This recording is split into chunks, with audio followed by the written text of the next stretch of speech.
و از آیات اوست آفرینش آسمان ها و زمین و آنچه از جنبندگان در آنها منتشر نموده و او هرگاه بخواهد بر جمع آنها تواناست. نه تنها سایه ها بلکه تمام آنچه در آسمان ها و زمین از جنبندگان وجود دارد و همچنین فرشتگان برای خدا سجده می کنند و تکبر نمی ورزند.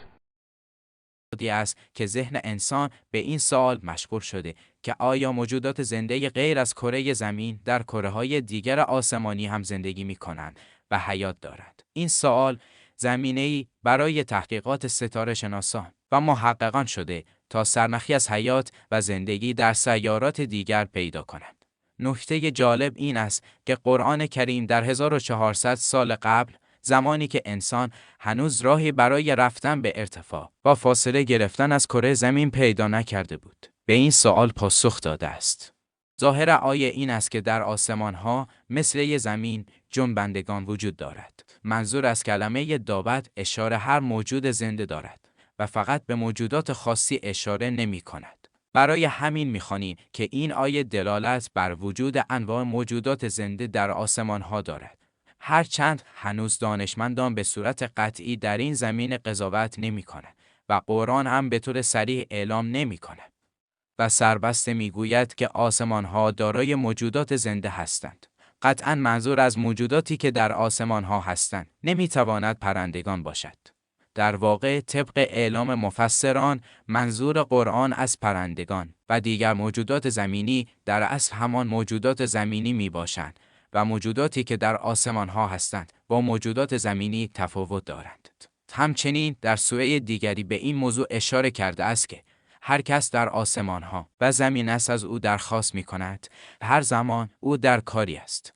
او یا موجودات زنده‌ای در کره‌های دیگر غیر از زمین زندگی می کنند که مانند ما انسان‌ها و سایر موجودات زنده روی زمین نیازها و احتیاجات حیاتی دارند و خدای متعال پاسخ آنها را داده و به امور آنها رسیدگی می‌کند. خداوند همان کسی است که 7 آسمان را آفرید و از زمین نیز همانند آنها را. فرمان او در میان آنها پیوسته فرود می آید تا بدانید خداوند بر هر چیز تواناست و اینکه علم او به همه چیز احاطه دارد. در این سوره نیز اشاره می شود که خداوند 7 آسمان را آفریده و زمین را دقیقاً همانند همان 7 آسمان به وجود آورده است. در اصل اشاره به این موضوع دارد که قبل از به وجود آمدن سیاره زمین، سیارات دیگری بودند که اتفاقاً زمین مشابه آنها ساخته شده است. یعنی این سیاره آغاز چیزی نبوده است. پس اگر زمین اکنون دارای ویژگی‌هایی است که حیات در آن توانسته به وجود آید، دیگر سیارات در 7 آسمان نیز قطعاً دارای چنین ویژگی هستند. چه بسا زمین ویژگی‌های خود را از آنها به دست آورده است. مطالعات و عکس‌های به دست آمده تلسکوپ هابل و جیمز وب هم بر همین موضوع دلالت دارد که سیارات شب زمینی زیادی در منظومه‌های دیگر وجود دارند که مدار گردش آنها به دور ستاره خود تقریباً مشابه زمین است. این احتمال وجود حیات در آنها را زیاد کرده است. هرچند به طور قطعی تا الان وجود حیات در این سیارات تایید نشده است. از طرفی دیگر قرآن در سوره اسراء آیه 70 به جایگاه انسان اشاره دارد و انسان را بنی آدم خطاب کرده و او را گرامی شده معرفی می کند. از این موضوع برداشت می شود که انسان نزد خداوند گرامی شده تلقی می شود، نه اینکه یک موجود هوشمند یا اشرف مخلوقات باشد. در اصل هیچ آیه وجود ندارد که دلالت بر اشرف مخلوقات بودن انسان اشاره کند، اما هموار انسان را گرامی داشته است. در آیات نامبرده ملاحظه کردید که شباهت این موجودات زنده از شکل آیات الهی کاملا مشهود است. آیاتی هم دلالت بر این دارند که انسان‌های بر روی زمین و کرات دیگر همزمان دچار حوادث هولناک روز قیامت خواهند شد.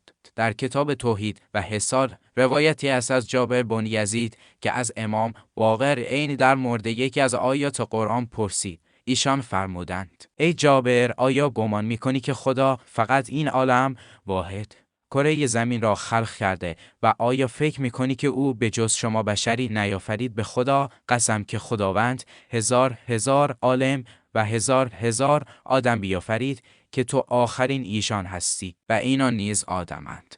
هیچین امام صادق در ادامه فرمودند به غیر از این زمین ما زمین نورانی زیادی وجود دارد که نورش از آن است و در آن مردمی هستند که خدا را بندگی می کنند و چیزی را با او شریک نمی شوند.